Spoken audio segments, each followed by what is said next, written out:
खुलुमबाय। गोजोन फुंबिलिनि गासिबो बड'लेण्ड बुब्लिनि अनसायगिरिफोरखौ बरायग्रोबाय।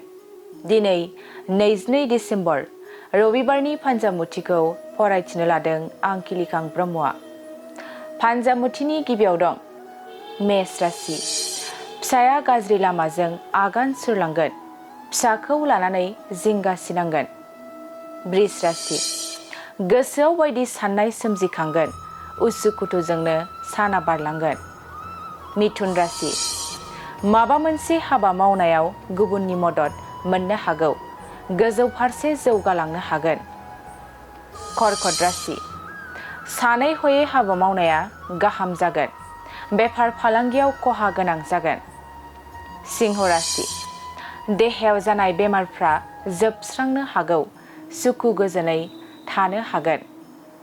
कन्या राशि।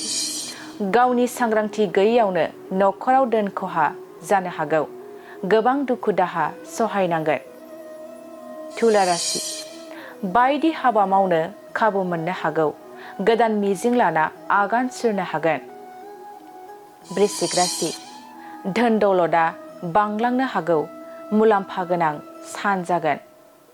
धनु राशि। साननाय बायदि खामानिया मोनसेबो जाफुंनाय नङा, गासैबो खामानियावनो हेंथा सोमजिगोन।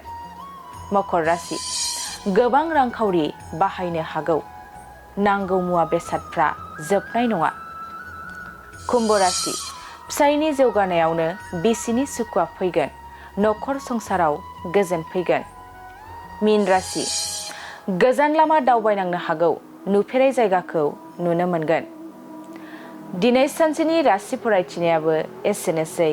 आसा खालामो नोंथांनि दिनैनि साना मोजाङै मोजां थांगोन, बेखौ बड'लेण्ड बुब्लि नखरनिफ्राय मिजिंथिबाय।